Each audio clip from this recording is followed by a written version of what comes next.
9 hari. Ketegangan di Timur Tengah belum mereda. Serangan terjadi. Balasan menyusul. Pernyataan keras terus dilontarkan. Namun ini bukan hanya tentang dua pihak yang saling berhadapan. Selama 9 hari terakhir, dunia tidak hanya menyaksikan. Dunia mulai menghitung. Karena dalam sejarah modern, setiap kali kawasan ini memanas, dampaknya jarang berhenti di satu wilayah. Dan pertanyaannya sekarang bukan lagi siapa yang benar atau salah, tetapi seberapa jauh gelombang ini akan menyebar.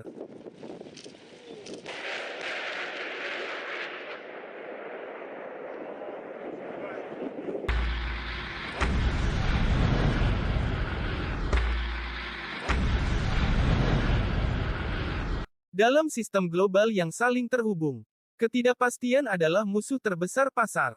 Begitu ketegangan meningkat, reaksi pertama datang dari sektor energi. Timur Tengah adalah salah satu pusat produksi dan distribusi minyak dunia.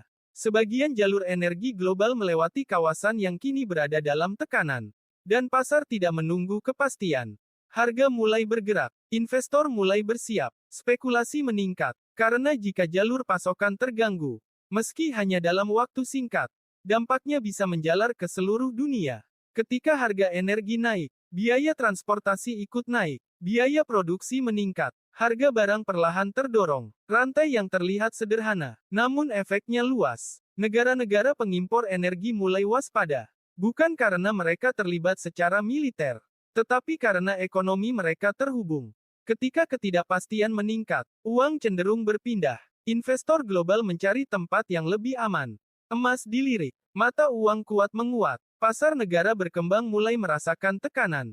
Ini bukan kepanikan, belum, namun ini adalah fase siaga. Dunia belum melihat krisis besar, belum ada guncangan ekstrim, tetapi diplomasi bergerak lebih cepat. Pertemuan internasional menjadi lebih intens. Karena yang paling dikhawatirkan bukanlah 9 hari ini, melainkan apa yang terjadi setelahnya. Jika ketegangan meluas, jika lebih banyak pihak terlibat, jika jalur strategis benar-benar terganggu, efeknya bisa berantai, dan efek berantai jarang berhenti di satu titik.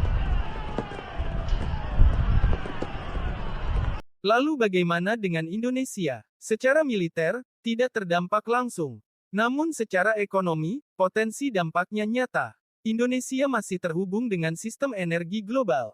Pergerakan harga minyak dunia bisa memberi tekanan pada biaya dalam negeri. Nilai tukar rupiah juga sensitif terhadap arus modal asing. Dalam situasi global yang tidak pasti, perpindahan dana bisa terjadi dengan cepat.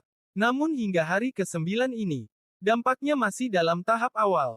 Belum menjadi krisis, belum menjadi guncangan besar, tetapi kewaspadaan meningkat. Dan ada satu hal yang jarang dibahas. Ketegangan geopolitik tidak hanya memengaruhi militer dan energi. Ia memengaruhi psikologi global. Ketika rasa ragu muncul, perusahaan menahan ekspansi, investor menunda keputusan, perdagangan menjadi lebih hati-hati. Perlambatan bisa terjadi bukan karena kehancuran fisik, tetapi karena ketidakpastian. Dan dunia saat ini masih dalam proses pemulihan dari berbagai tekanan sebelumnya. Itulah sebabnya situasi ini tidak dianggap sepele. 9 hari mungkin terdengar singkat. Namun dalam geopolitik, perubahan besar sering dimulai dari hari-hari seperti ini. Dunia belum panik, pasar belum runtuh, ekonomi belum terguncang besar, tetapi semua mata tertuju pada satu kawasan. Menunggu, mengamati, menghitung kemungkinan. Jika ketegangan mereda, dunia akan bernapas lega. Namun jika meningkat, gelombangnya bisa terasa jauh dari pusat konflik. Dan mungkin, lebih dekat dari yang kita bayangkan. Sekarang pertanyaannya kembali pada kita. Apakah ini hanya fase sementara? Atau awal dari pergeseran yang lebih besar?